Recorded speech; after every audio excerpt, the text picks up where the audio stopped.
Good evening, everyone. Good evening, Toastmasters, and good morning, our distinguished Division Director, Pamela. Welcome to our club. In my speech today, I'm going to present in my pathway motivational strategies, level 3, project 2, which is delivering a speech and leading a Q&A session. What do I want to discuss as part of a Q&A? I think we all work in different environment, different industries, but we have common themes at work. We have people, our teams who we work with, and we have customers who we would like to know more even before they know what they want. I thought talking about our own teams, how to engage them, how to motivate them, how to retain them, and also make them work, make them love their work, so that when we can delight our customers and even know what our customers want. In order for that, I'm going to give you 3 key points, 1 on customer, 2 on teams. But to help me facilitate my conversation, I'm using the HBR articles from May to June and July to August, 2 different articles, one talking about people, the other talking about customers. What a lovely sequential set of themes HBR has put out there. I want to share this so that you can have a few more thoughts around it. First thing, about customers. It was an interesting article, I would say. It was also an eye-opening article for me, because when we think about customers, we can think of a lot of dimensions, their segmentation, different customer segments, different customer personas. But there's a beautiful way of also looking at, which was described by Marcus Beckingham, who is the author of this article. He says that there are 4 ways to look into it. 1, your mainstream customers, what they do on a daily basis. What is their experience with your product? Focus closely on them. How can you improve their experience? How can you improve their user experience? And that's called microscope strategy. For example, Lego was using an analysis and a survey and assessment to check out how the users, their children user base, how they're using their product. But as they were using, they found that children not only want to build trucks, cars, and planes, they also want to build different kind of towers and buildings and so forth. So there was this interesting idea from one of the parents of those children said, hey, why don't we build Lego products that can be used to build an Eiffel Tower, a World Trade Center, a Taj Mahal. And that created a great user base, a new market opportunity for Lego. So looking at the user experience, what they can do with their products and what they can expand in doing their products, that gave a great microscope strategy for Lego. Another set of user base, how we can look at is, they are mainstream users, but look at the group of users who are using our products and look at them at an aggregate level. Look at them at a group level. What are their patterns of using our products, our competitors' products? That's called a panoramic strategy view. So knowing that you can zoom in for a microscope view for your mainstream users, and knowing that you can zoom out and look at an aggregated pattern of your mainstream users, the panoramic view. Now, Marcus goes on and talks about the telescope view. Telescope view are all about your users who are not your regular users. They are on the fringe. They are not your core users. But how are they acting? They are outside your core base. What do they think about products? How are they using competitors' products? What else they are doing? That's kind of a far view. It's outside your core user base, and that's called telescopic view. And then The last category is kaleidoscopic, which is focus on the users outside your core base, but then also broadly aggregate them. What are the different patterns? So there are different type of user base, and this is what Marcus says. You can even know your customers even before what they know by looking at these different lens. Then when we talk about our teams who help us to build those products that these customers love, how do we get our teams love what they do? Now, we all know different performance management tools are different organizations use, and none of us are very much gung-ho or satisfied about those products and the strategy, how it is used. So it's a one-size-fits-all. This is what our 360-degree performance planning look like, and we are going to roll this out across different roles and different people, and we are going to take a 360 view.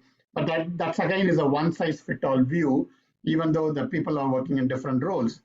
What one of the hotel manager of Holiday Inn was using is when a customer complains, he gets enthusiastic because he knows there is something to improve. When his team members say that I'm figuring hard to find something, he knows he can help to do right things at the right time and by doing a different strategy. And when someone says they're not satisfied with the job, he knows he can do something about it to make a better experience. So the author of this article, Jane, she says that help your team to adopt a commit to lifelong learning. Create an alumni of network from where they come in. It's not that they are working for your company at this point, but everyone has got a different journey from how they are. And why don't you even create a support network of their past organizations within your organization so that they can become an ex-firm colleague network, and you can kind of increase the level of commitment, level of engagement between your team members. And recruit human beings, not workers. The words that we use are very powerful. Many of us are used to call our resources, our team resources. Human beings are not resources.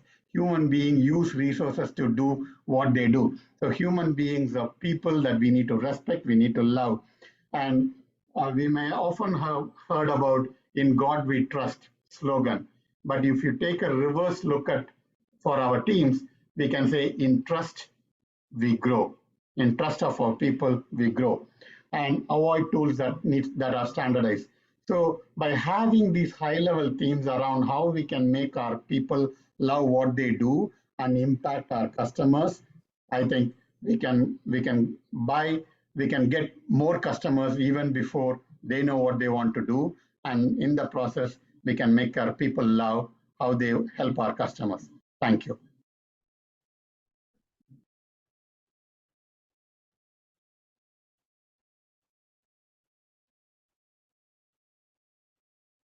Thank you, everyone. Thank you for your appreciation.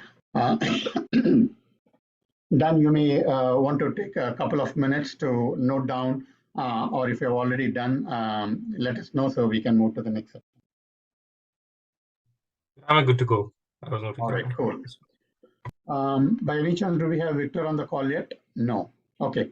So, all right. So I'm going to now, before leading the Q&A session on this topic about customers and peer teams, I would like to invite all of you for a group discussion here. So first thing, before I invite our division director, I would like each one of you to talk about for a minute or two what you did in your summer and any interesting thing that you want to share of something that happened at your work, something that happened in your family that we can take, hey, that was a great fun, that was a great learning, that's a great experience, maybe I should check out. So that kind of experience. So why don't we start with Ojilie? Ojilie, do you want to start off with your travel or anything that you would love to share us for a minute? You're on mute. Hi, Harry. I think what you said that we should share anything interesting about our job or whatever, maybe family. Okay. all I want to talk about is my recent experience. I was assigned on a project for the past 2 months to carry out my place of work. And it's a project that has to do with the senior managers. So that in such a way that project, I have to do a kind of presentation to the senior managers after the end of the project. Anyway, the project went the way it's supposed to go. We put in our efforts for the past 1 month. We have been carrying out the project, and we just did the presentation last week. All I just want to talk about is that I learned many things. I learned about endurance, and also I learned about high work ethics. I have to work for very long hours. I usually work between 8 to 6 p.m. I need to work up to 9 p.m. so that we can meet up with the timeline. Also, I learned how to present more to the senior managers. I've not done something like that before, so I'm just doing it for the first time. So those are the experiences and I really enjoy it, at least for doing for the first time to the senior managers. Awesome. So that's what a great experience. Yeah. Beautiful.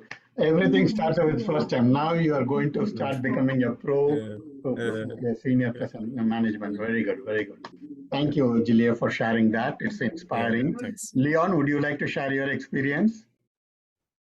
All right, so I think a couple of experiences wanted to share. So one, so I'm right now going to a leadership course within Schreiber, and next week I'll be attending this session, which is called Lessons in Leadership. In fact, our CEO is one of the key moderators. So it's the governing board who trains us for about a week, and it's one of those opportunities which I'm really looking forward to.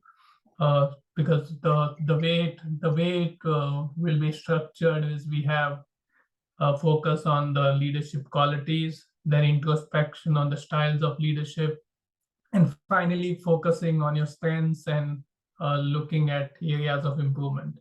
So I'm really looking forward to it, specifically from a learning and working closely with the governing board. So it would be a very interesting week next week, which I'm traveling to the US. So that's one. The other very interesting, I don't know, most of, at least my Indian friends, when they talk about me being in Spain, they always talk about the movie Zindagi Na Mile Dobara, right? And if you all have watched the movie, everyone is very fascinated with one festival in Spain, which is called La Tomatini. So Tomatini is a festival where in summer, which is, it's the last Wednesday of August. So normally it's a Wednesday, the last one of August, where they have the festival where tomatoes are squashed and then hit at each other. The history goes that many years back, there was some festival, and I think during that festival, there was a little bit of difference of opinion between two groups of how it had to be celebrated. And during that, a small fight erupted and people started hitting tomatoes at each other, and that's how it started. And from there on, it became a tradition and I would say culture where it got repeated, and now it's something which is famous world over. And it was a good experience where we went last week of August. We went there, and my kids were very thrilled looking at the overall experience of fighting with tomatoes, though they were really also disturbed why are we wasting so much food. But then overall, it was, I think, a good experience to see and the thrill of it. So yes, so it was a very interesting experience in the summer. Beautiful. Thank you for sharing. That was a lovely experience. Dan, would you like to share any of your experience? 2 minutes. Yeah, sure. Well, in terms of, I would say my personal experience mainly. So over the summers, I was visiting back to Pakistan, my home country. So we had their festive season, Eids. So there were 2 Eids with a gap of like 2.5 months. So I was fortunate enough to attend both at my home country along with the parents. So it was like with a gap of, I would say, 2 years because of the COVID. We couldn't travel at that point of time, especially at the festive season. So yeah, it was amazing to be with the extended family, with my parents, with my wife being with her parents as well. So we actually both live in different city in Pakistan, so she was able to travel to her parents' home. So it was amazing. It was good. And what the thing I learned, like along with that, was mainly the age. Of course, the age our parents are, most of them, if fortunately they are alive, so they are at the age where probably they need us a bit more.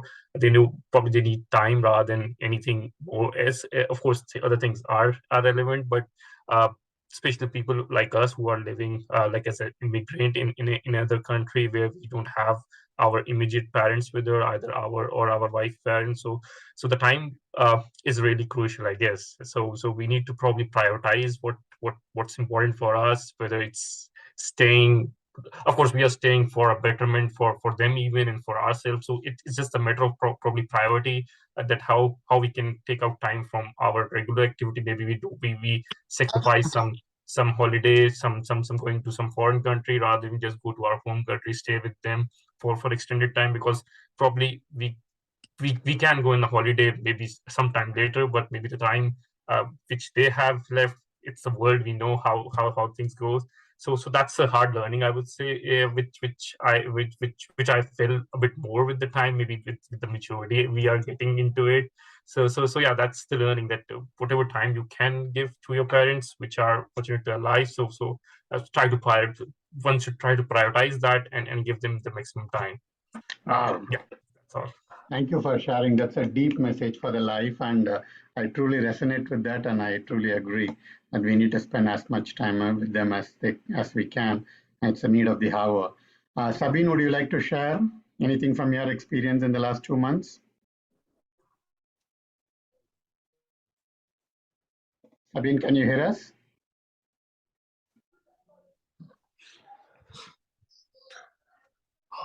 You're mute, Sabine, if you're talking. Yeah. Okay. All right. Victor, I know you're back. How are you doing? I'm fine. Cool. I'm actually in between two meetings, physical and virtual. I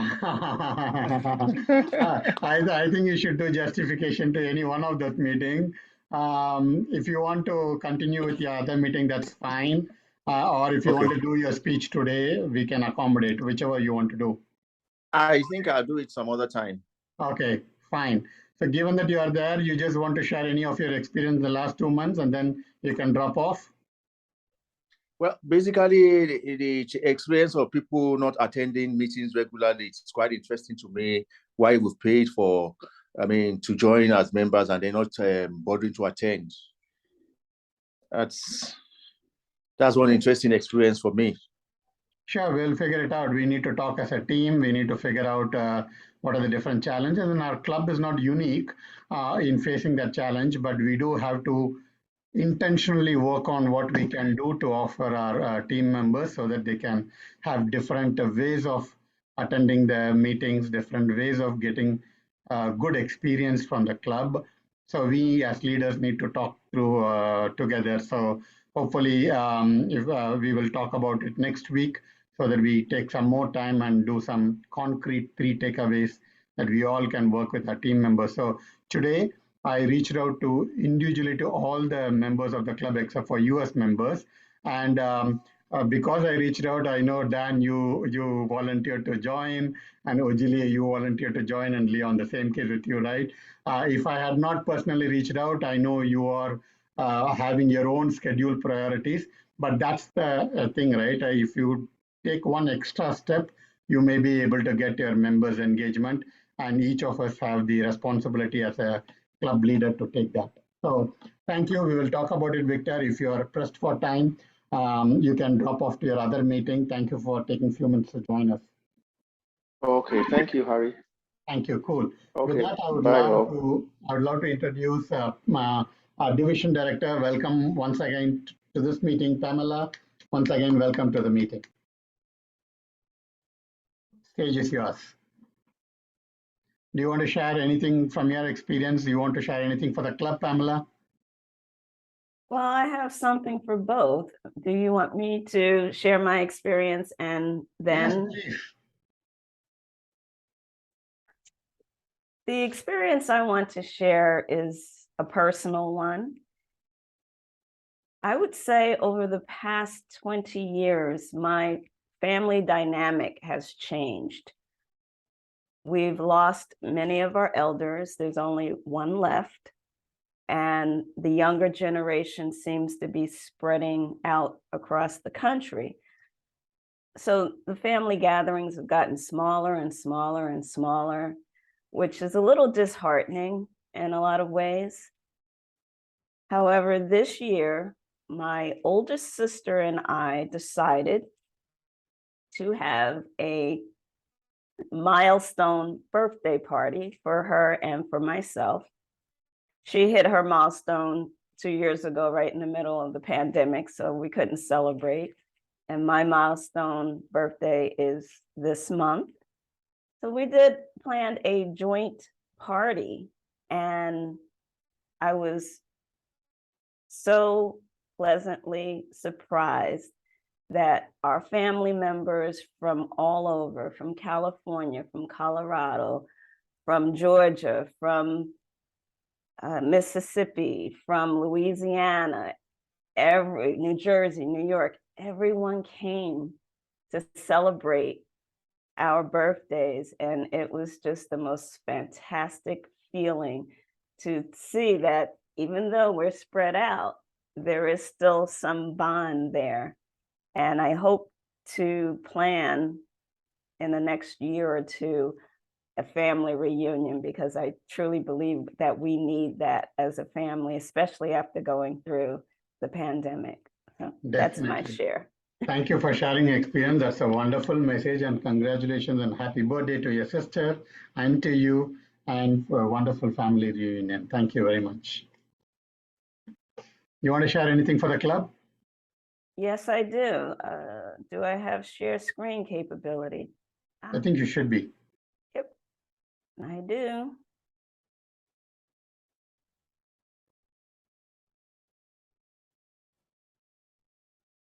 I wish there were more people here, but the message still needs to get out. At the end of every Toastmaster year, which ends June 30th, our district has a hail and farewell event that I attended this year.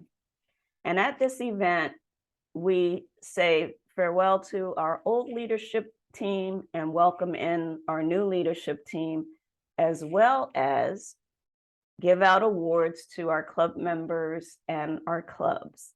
And MECA had several awards given, which I have in my possession. We'll have to figure out how to get them to different people, but it'll happen. Let's start with the club level. Now, for a club that I still think is in its infancy and still going through changes, this is fantastic. MECA Global has earned $90 in certificates. These are Toastmaster certificates. You received $40 for participating in 4 contests, which is almost unknown for a newer club, because most newer clubs are a little nervous about jumping in, and you guys jumped in. You received another $20 for having a minimum of 4 officers trained in the summer, and another $20 for 4 officers, minimum of 4 being offered in the winter, and $10 for pathway level 1, meaning 90% of your members completed a level 1, and that is wonderful. You need to give yourselves a hand for that one. We then have individual awards. Victor, who unfortunately had to drop off, received $20 for club strength, meaning that as a vice president of membership, he maintained a minimum of 20 members within the club during his tenure. Harry, you have 40 Toastmaster dollars, $30 for Triple Crown. Triple Crown, for those of you who don't know, is when a member earns 3 levels in the term. And you also receive $10 for your division training that you attended. So congratulations, Harry. Thank you. Usman has 2 trophies. From 2021 Table Topics Contest in Area 43, he received first place. And in 2021 for the Tall Tales Contest in Area 43, he earned second place. So those are the two trophies I have in my possession that we need to get to Usman. Fantastic. Thank you. Definitely, if you send it over to me, I'll figure out a way how to send it to him. And can you go back to Victor's slide so that I can take a picture and share it with the group?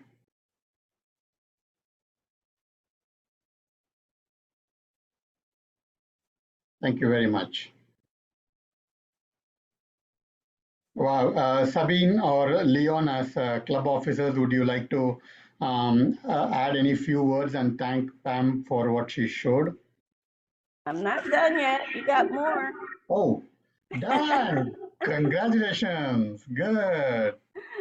Okay, I also have two trophies for Muhammad Danish. Area 43, 2022 Evaluation Contest first place, and the Division D 2022 Evaluation Contest third place. Sabine also has two trophies. Wow. From Area 43, the 2022 International Speech Contest first place, and the Division D 2022 International Speech Contest second place. Congratulations to everyone. You guys rock. I cannot tell you how many clubs who have been around a lot longer than you have gotten nowhere near the number of awards you've received. So you really should be proud of yourselves. Thank you very much. I think it's a team spirit and team, everyone coming together at the right time, jumping in and standing shoulder to shoulder. That's the key. Sabine, congratulations. Danish, congratulations. Wonderful. Thank you. You guys stepped in at my request, and then see what you have earned for yourself, right? You all have talents. You just need to express yourself, and wow, what a great reward. Leon, would you like to share on behalf of our club leader and thank Pamela on this? Absolutely. So thank you, Pamela, for coming over and sharing these updates. I think for a young and nascent club like us, motivation and recognition like this means a lot. So it is a real milestone for many of us. And a new member like me, it's a lot of motivation to come here every second week and be consistent. And I think we will see results. And this is one of the results which we've seen today. I think is something which is a real testimony of what I'm talking about. So thank you for this. It means a lot to all of us. And I think this will be a motivation for all of us to grow the club to greater heights. And thanks to Hari, his leadership, and the entire club for keeping us together and constantly motivating us. I think with this leadership, we can definitely go to greater heights and grow together. So thank you. Thank you, Leon. Thank you. Very well deserved. Thank you. Thank you. It's all for the club. Sabine, would you like to share a minute and talk about this experience for our club as a president? Sabine, are you on mute? Are you there on the meeting?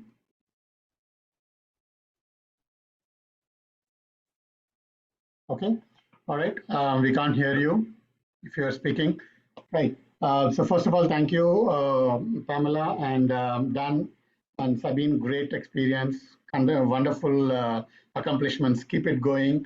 I'm sure we also had 4 officers just finished the summer training. So we are good with it, and I'm looking forward for the officers to do their winter training as well later. So thank you for this. Now we are going into this Q&A segment, which is part of my project in level 3. And Dan, you are going to be the evaluator.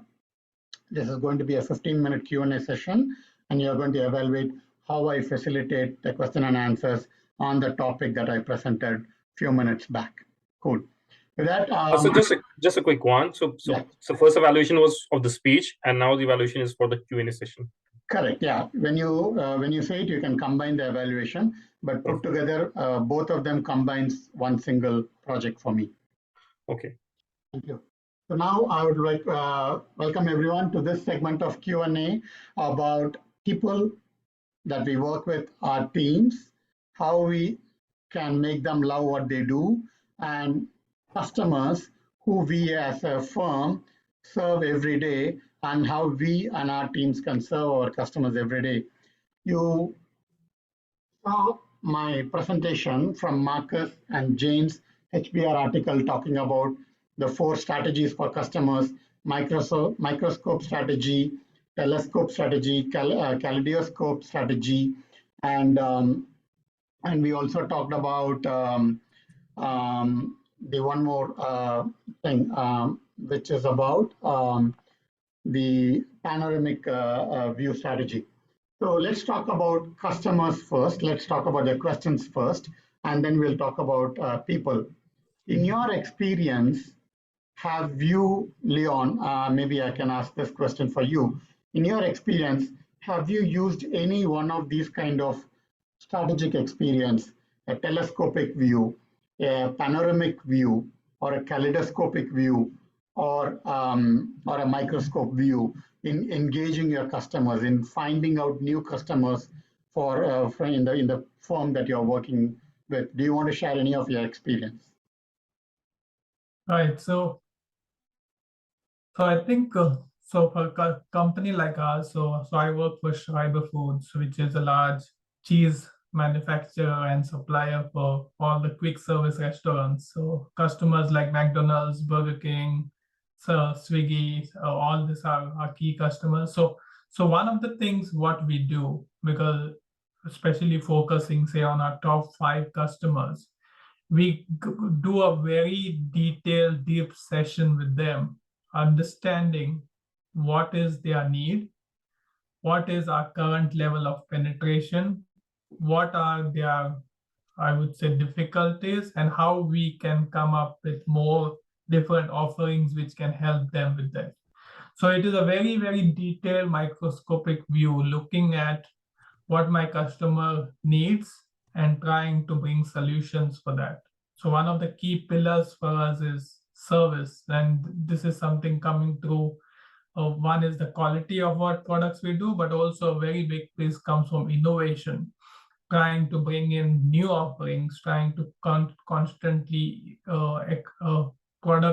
develop new products and coming up with new offerings which can help both in terms of what their pains are, at the same time to bring in new offerings which can be a good product which they can offer.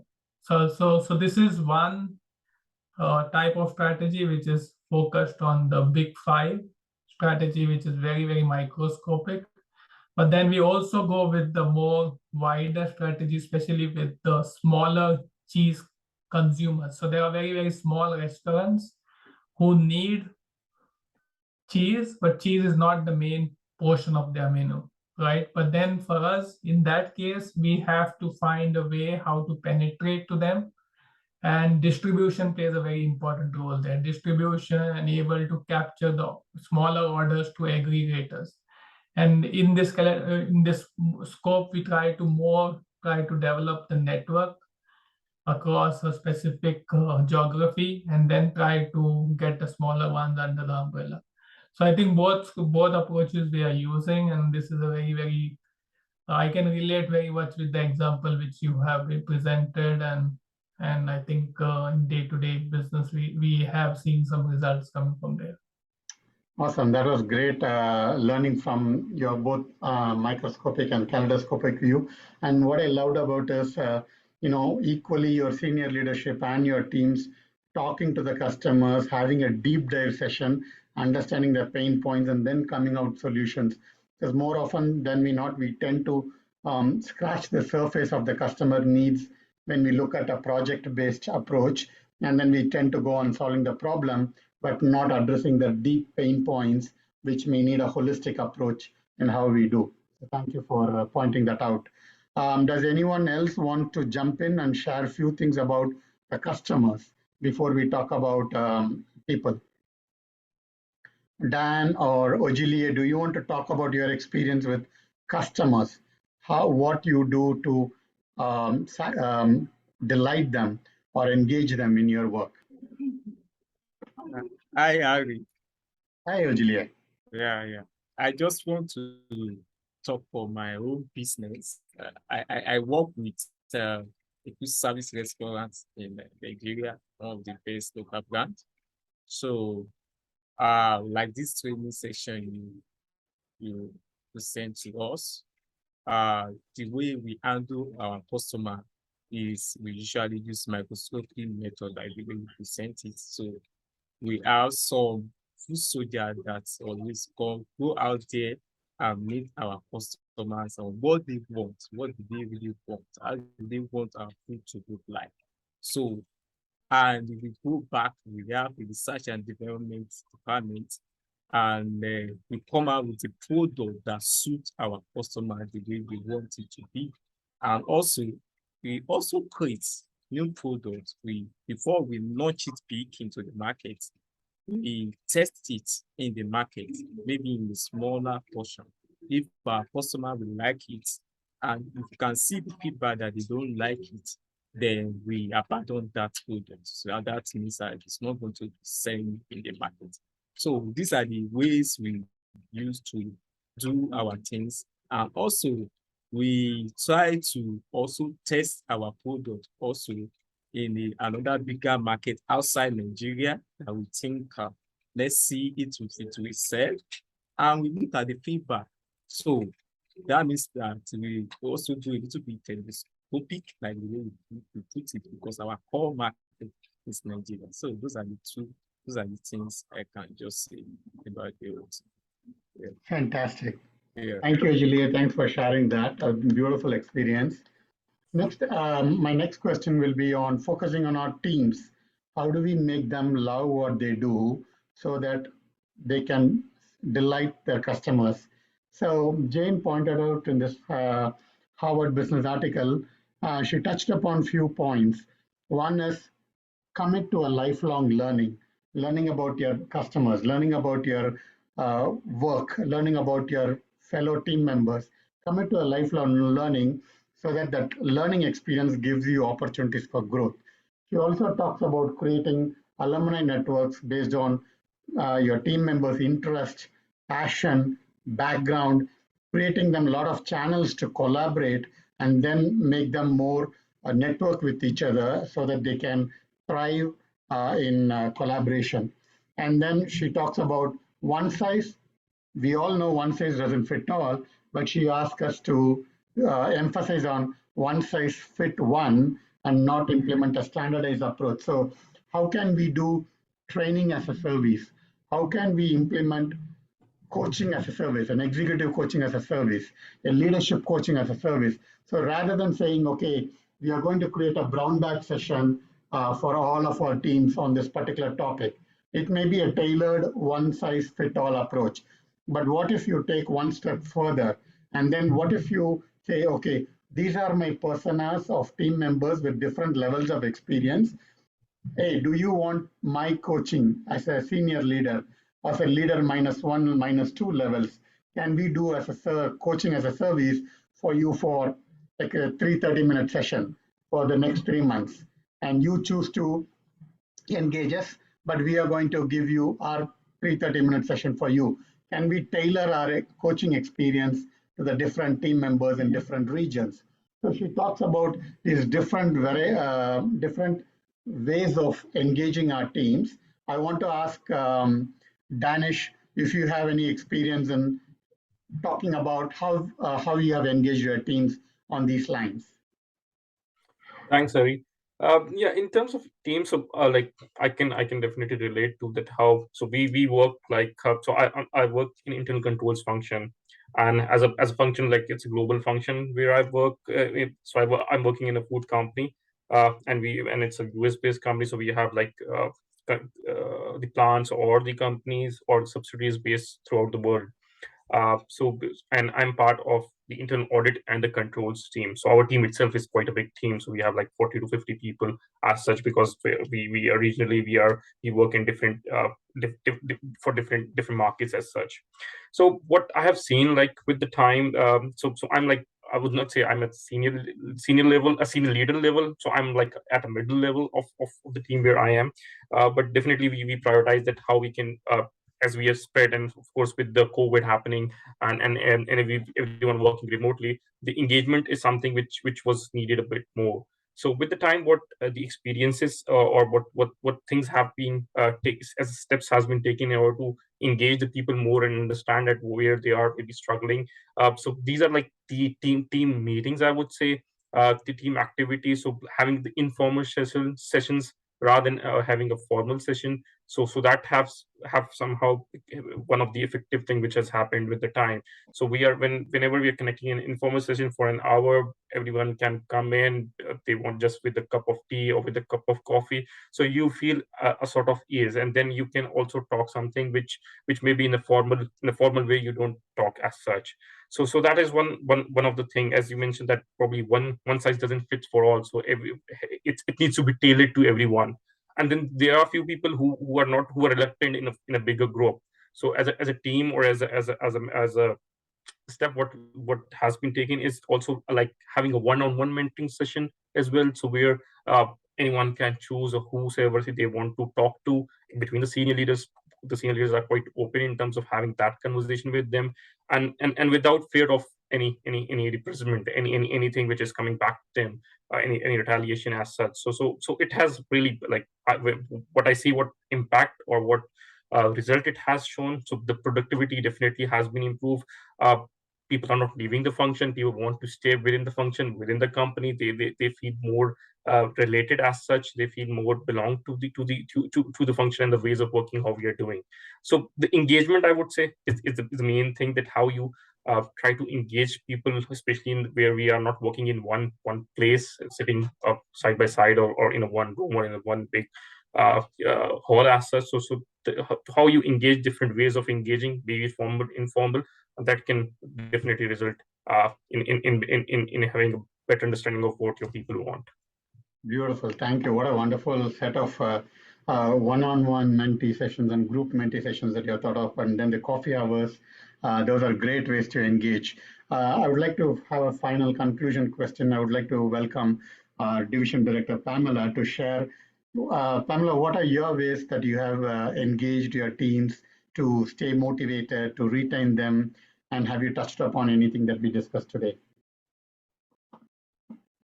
Harry, I find that to be a very interesting question, because many of us obviously have gone through COVID the past couple of years, and there has been a disconnection amongst our employees.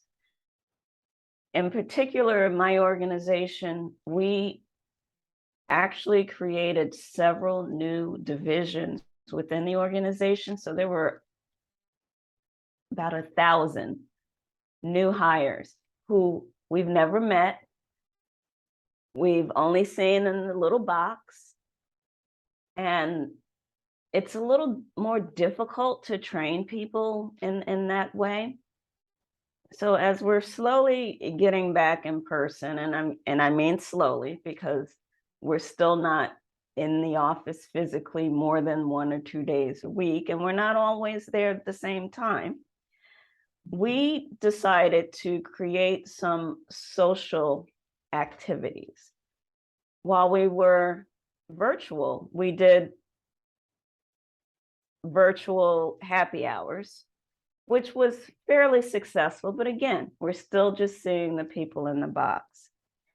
But what we have done over the past 2 months is create some in-person socials. It's totally voluntary. No one's forced to come, because there's still some people who are uncomfortable in being around crowds. But we've done in-person happy hours on campus, because we actually have a huge conference center. And it gave people a chance to get to meet those who they've been working with all this time face to face, because that's a totally different experience in working with someone when you've only seen them on screen or through emails. We've done some lunch socials where we provided lunch for everyone to come in and to sit down and chat and basically network with all the different departments. We've also had an after lunch ice cream social because everyone loves ice cream. So what we've done is we've tried to create situations where all of these employees who have never met each other, although they've been working with each other, had the opportunity to get together, to talk to each other, to really develop a relationship. Because I don't care how much you talk to a person online or on the phone, the relationship truly happens when you meet face to face. Definitely. And what we found is after doing surveys that most of the employees were much happier.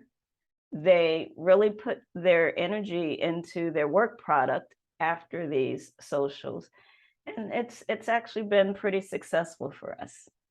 Fantastic. Thank you for sharing the wonderful experience. And I'm sure I'm going to take a clue, one or two from here, and do it in my own work and make people more engaging with each other. So thank you for that. With that, I hope you learned some of the ways to look at your customers, to engage your teams, and delight our customers in the way of working. With that, we conclude our Q&A session today. I would like to call upon Danish to give 2 minutes of feedback on my project speech. Dan?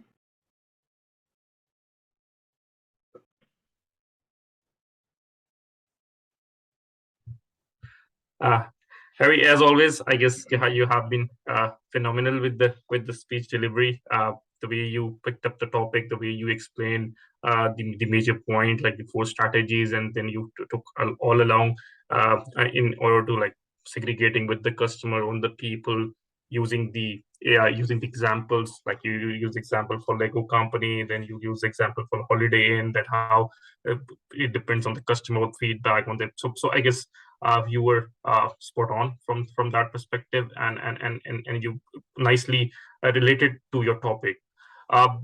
Just a couple of things which I noted. Yeah, it on the presentation, maybe there was too much of the material. So at times, like people tend to read that, and if they are reading with let's say longer text, then they maybe are distracted with what you are trying to communicate, because definitely what you are saying is indeed related to that one, but it is like more far-reaching versus if they are engaged in the reading. So maybe because of course the topic maybe require that thing, that you had some cuttings as well along with that. So it was definitely good, but I guess it was too much of the text. Maybe you can just pull out this the main central idea and try to highlight that, because it's just easy distraction for the people. But rest assured, like it was nicely thought through, and then towards the end of conclusion also you wrapped up awesomely with the again with repeating the strategy and what were your main points. Coming to the Q&A, I guess you nicely managed. You try to engage everyone. Like I like the way you pointed out the people, because of course we are right now the number of people in the audience are less. So you did the right thing in the first instance, of nominating a person so that he can be mentally prepared, that he would be asked any question, and he would be asked, he is being asked of that question, and then he can come up with his views, and you try to engage each and every one who was available, and that's again, I guess, very, very good thing. And then it was not that you just asked the question, you actually were picking up the main ideas and then repeating that, so that it makes sure that, okay, you were listening to that person, and you pick up the central idea and try to convey to the broader audience what they wanted to say. So yeah, that's all. Best of luck for the next one. Thank you. Thank you very much. Thank you for your wonderful detailed evaluation, Danish. I really loved it. Thank you very much.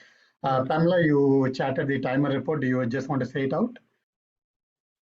Sure, I know we're running out of time, so I did put it in the chat, but Harry, your speech was 7 minutes and 30 seconds. The Q&A session lasted 16 minutes and 20 seconds.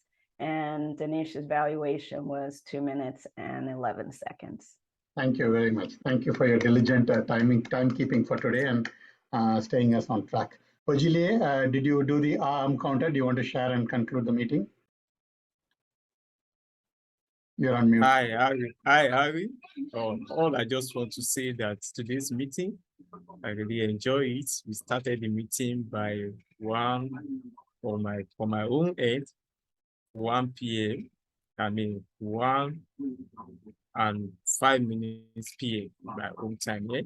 I love the presentation from you, and I love all the discussion. I really learned from it, from the Q&A section, from the group. And the meeting was very good. Also, major and most importantly, the announcement of award for the club, which is an encouragement for me and for all of us. Thank you. The meeting was fine, and it is wonderful. Thanks. Thank you, everyone. Thank you, Ojilie, for your feedback, and wish you all a very good weekend and enjoy with your family and friends. Thank you. Thanks, Bye. Harry. Have a nice weekend, everyone. Bye. Bye. Thank you.